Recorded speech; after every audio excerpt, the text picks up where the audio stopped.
Coming to you live from our Auckland Park studios, this is Prime News on SABC 3.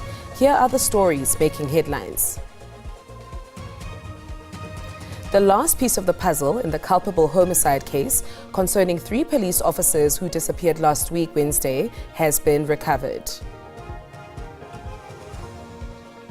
President Cyril Ramaphosa says there is no reason for the finance minister to step down over the VAT saga. The ANC says DA's core challenge against the Employment Equity Amendment Act is anti-transformative. Good evening and a warm welcome to Prime News on 3. On this Workers' Day, we hope you've had the chance to reflect on the contributions of workers that shape our nation. I am Beki Mutumomolete, and here are tonight's top stories.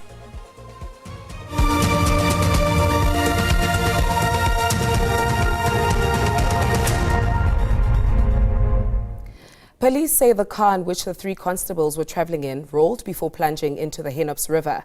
The vehicle was retrieved this afternoon and confirmed to be the missing VW Polo which the police had been searching for. Well, this is the wreckage that was pulled from the Henops River in Centurion after hours of searching. You'd recall that divers had first gone to one location where they had earlier indicated they'd found a heavy piece of metal. And this is what they found. We had 2 of the metal ropes that needed to be taken in to the river in order to ensure that there was enough strength that was pulling from a tow truck, a heavy-duty tow truck that had been brought in. And after several hours, after these divers working around the clock to ensure that this vehicle had been found, police then confirmed that this was the VW Polo that those police officers were traveling in. From I think the look of eyes, when you can see that the car looks like it capsized first before it impacted on the wall, including the barrier on the side, and then eventually went into the water. Well, the National Police Commissioner says they're still investigating a case of culpable homicide, but they're not ruling out anything at this particular point. Well, the Deputy Police Minister, Polly Bushielo, indicating that they're going to continue to support the family to ensure that these police officers are buried with dignity. We have a way of also burying our own. Remember, they serve you, and every other thing. At the end, they are human beings, and then they also have relatives, friends, and everybody. We need to continue to extend our sincere condolences to the families, as well as the government of the Free State and national government. Well, authorities have also indicated, in addition to some of the personal belongings of the deceased that were found. Criselda Lewis, SABC News in Centurion. Meanwhile, families of the 3 constables say they will travel back to Pretoria to collect the remains of their loved ones. An emotional prayer to support families of the deceased. Various organizations joined hands to bring comfort to the bereaved families, and family members couldn't hold back their tears, but they say they are relieved following the discovery of the vehicle, and they have cautioned people on social media not to speculate. We are hurt. The things people should say should be only those that bring comfort. We also have questions like you, but we don't have answers.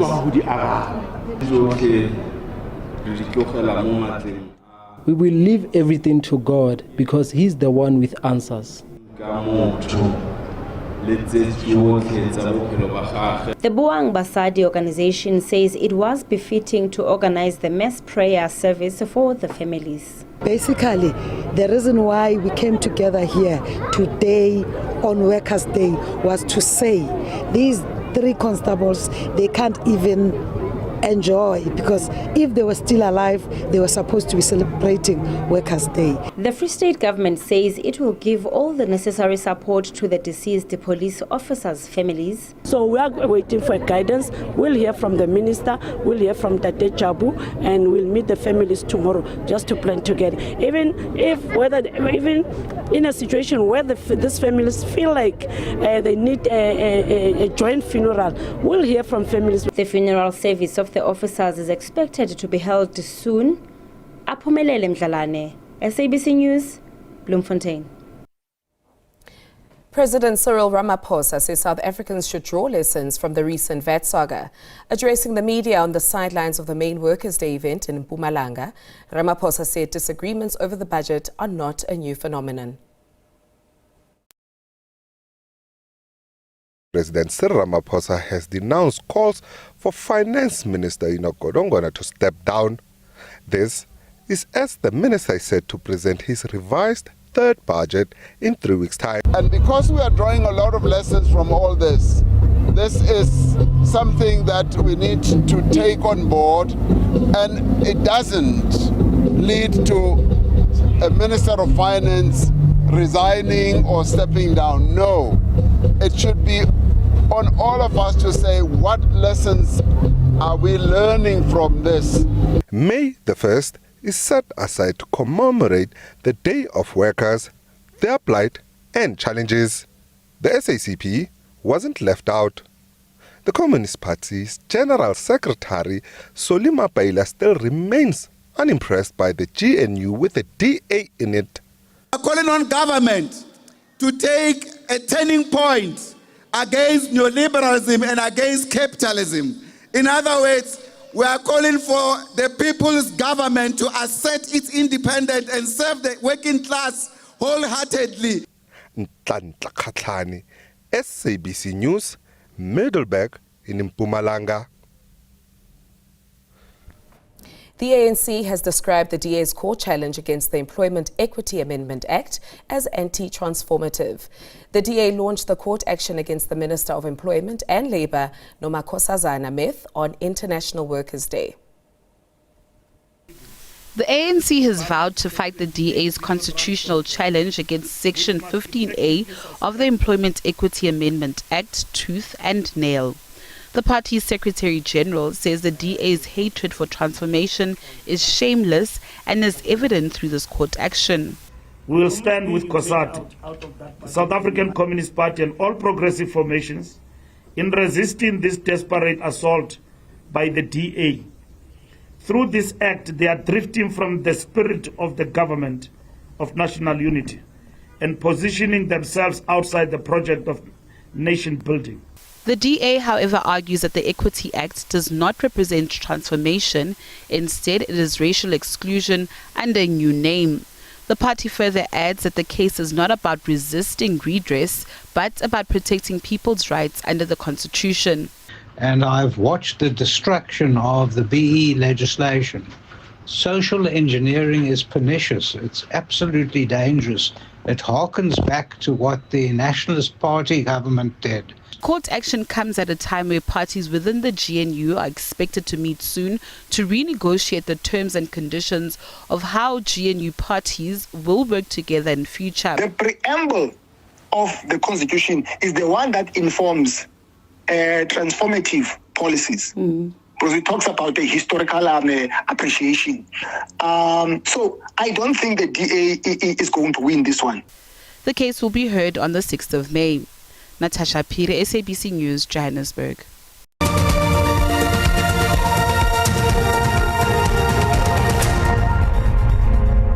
Workers affiliated to the South African Federation of Trade Unions have expressed their dissatisfaction with the proposed labour law amendments. The amendments include changes to the Labour Relations Act, the Basic Conditions of Employment Act, and the Minimum Wage Act. Workers are under siege amid proposed amendments to labour laws. The union marched to the Labour Department in Johannesburg. Workers gathered at the Beyersnodeur Square in the inner city and slammed attempts to erode the gains made since the dawn of democracy. What we have won during apartheid the government or the Netleg guys, they are taking all the things that we have won. Now the problem is that we are facing is that who is sitting in Netleg? Let's stand together. Let's unite, mobilize as workers, and fight all of these amendments at the end of the day. SAFTU General Secretary Zwelinzima Vavi painted a picture of a dire situation facing workers, saying they've been left to fend for themselves. We're going to resist those labour amendments with everything. We are celebrating when unemployment rate in our country is now sitting at 42%, with 40% of black women unemployed, with 60 young people unemployed. The union held a separate rally from the ANC-aligned Labour Federation COSATU after they could not find each other on the proposed labour law amendments. Government says the amendments will limit compensation for certain dismissals and provide greater protection for temporary employees. Nosipho Khatebe, SABC News, Johannesburg. As International Workers' Day is observed, many of the unemployed community in some of Durban's informal settlements say they have very little prospects in finding employment. Durban's eThekwini Metro, in a settlement report, found that the unemployment rate in informal settlement in the city is at 91%. The Quarry Road informal settlement is situated on the banks of the Palmet River. Here, residents have built makeshift dwellings to be closer to the city where they might find employment. Tulani Ntelezi from Flagstaff in the Eastern Cape says he arrived in Durban many years ago with the hope of changing his life and providing for his family back home.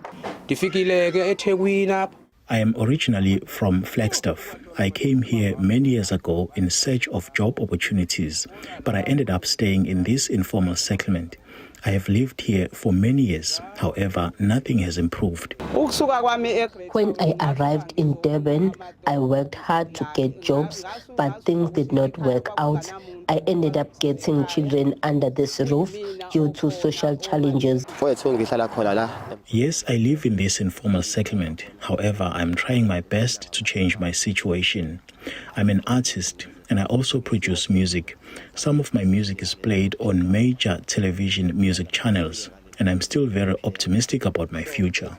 According to Statistics South Africa, in the fourth quarter of 2024, South Africa's official unemployment rate was 31.9%. The committee has further made calls to unions and other civil society groups to use the month of May, also known as Workers' Month, to put more pressure on the government to create more job opportunities. For SABC News, I am Jade Paulser in Durban.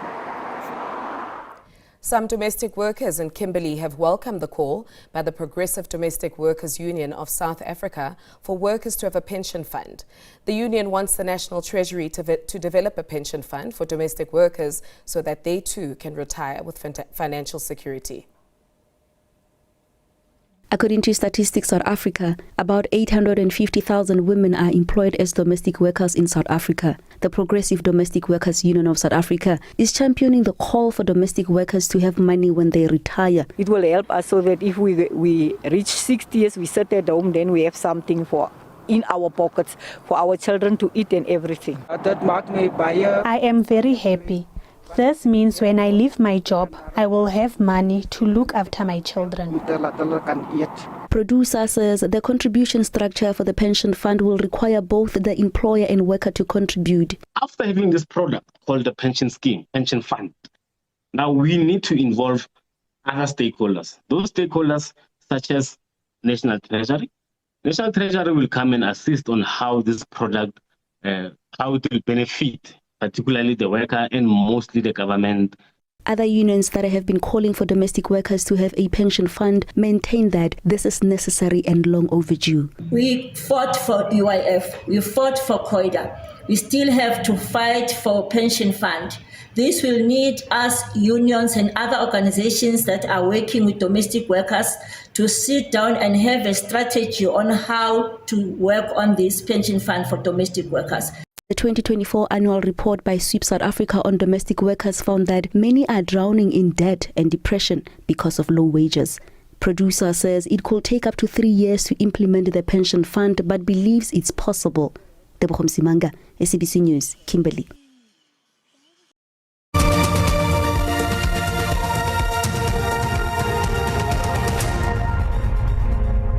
Thank you for staying with us.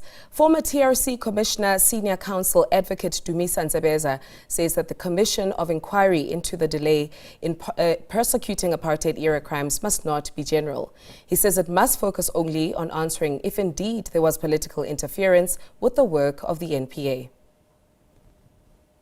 Victims of apartheid-era crimes are breathing a sigh of relief as the process has begun to establish a commission of inquiry into whether there was a political hand to block them from finding justice to the atrocities they endured, as revealed by the Truth and Reconciliation Commission. Former TRC Commissioner, Senior Counsel Advocate Dumisa Ntsebeza, who was pleasantly surprised by the announcement, has emphasized the need for a focused inquiry. There needs to be a focus. This must not be a generalized commission of inquiry. The commission of inquiry should seek to establish one thing and one thing only, and that is, if it is so that there was political interference with the work of the NPA. Now, that is the issue. This latest announcement from the President comes amid pressure from the families of victims of apartheid-era crimes who still long for answers.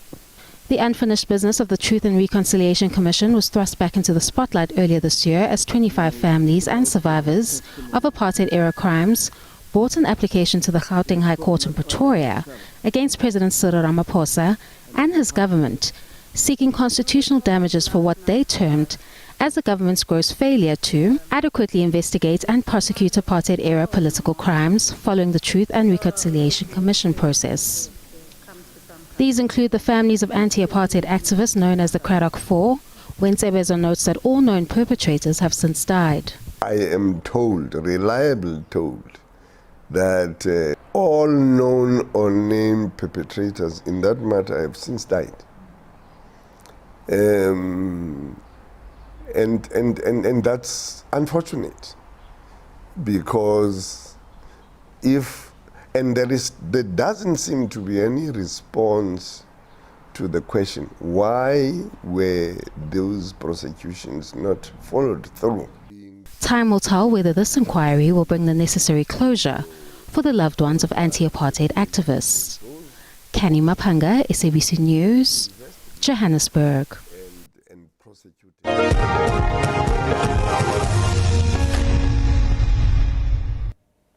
And now on to the pitch. As South Africans celebrate Workers' Day, some professional football players are questioning if they have anything to celebrate.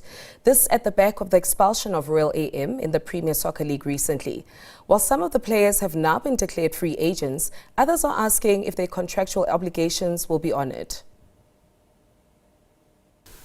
South Africa is in a celebratory mood. Most professional football players in the country are not immune to injustices and unfair labour practices. And that's where the South African Football Players Union comes in, to represent the players. But are professional football players fully represented? South African Football Players Union Secretary General Nhlanhla Shabalala says, football has made a great strides in serving the needs of players in recent times. We must also recognize that Workers' Day is the day that honors the struggles, and also the achievements of the workers in the broader working class conditions. So given where football would have been and where it is now, we've really made great strides and we've improved the game. So there is reason to celebrate, but it doesn't mean that we have conquered the agenda holistically. Following Royal AM's expulsion in the league recently, players were left in the limbo. There are unconfirmed reports that the players have not been paid their salaries.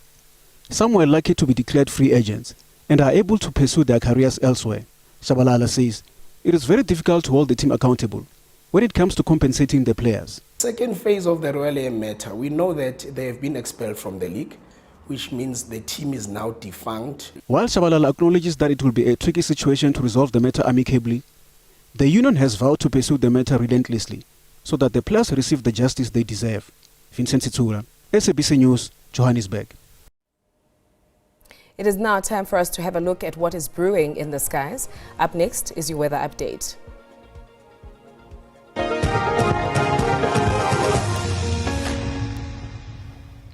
Thank you very much and a very warm welcome to the weather desk.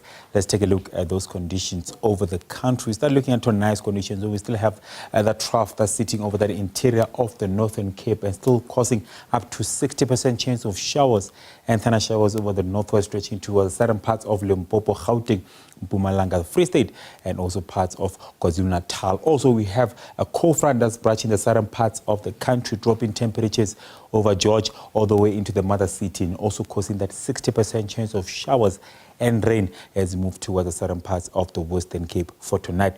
Now for tomorrow, is that cold front moving away. Only isolated showers and rain is expected over Kabeja, stretching into that interior, and also as we move towards the southern parts of the Western Cape. But that trough is still causing up to 60% chance of showers and thunder showers as we move into Limpopo, Mpumalanga, and also KwaZulu-Natal for tomorrow. Now looking at some warnings for tonight, we start off talking about the level 2 warning of severe thunderstorm over the northwest, stretching into Gauteng, Mpumalanga, and also Free State. Possibilities of large amount of small hail, heavy downpours, and strong damaging winds over those areas. Moving towards southern parts of the country, it is a level 2 warning of damaging waves as we move towards the coast over the Western Cape, becoming damaging winds as we move towards Kabeja, stretching all the way into that interior of the Eastern Cape. Remember, it will be difficult to navigate at sea, and also some beachfront activities will be disrupted for tonight and also for tomorrow. We do expect those levels over that coast, especially as we move towards the Western Cape. In terms of temperatures for tonight, it is going to be a cold night over the southern parts of the country, talking single digits all over. 1 over Sunderland, 4 over Upington, and also over Kimberley and Bloemfontein. For tomorrow, it is going to be a cool day, especially over Johannesburg, with a high of 18, 16 over Bloemfontein, 17 over Upington, and also 17 will be your maximum over the mother city because of those cold fronts that we're moving in. Moving towards the northern parts of the country, it is 22 over Polokwane. Musina expecting a hot day for tomorrow with a maximum of 33. That's all the weather I have for you. Stay tuned.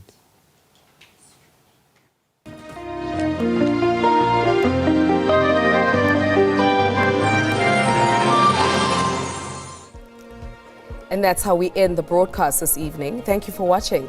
Until next time, from the newsroom, stay ahead.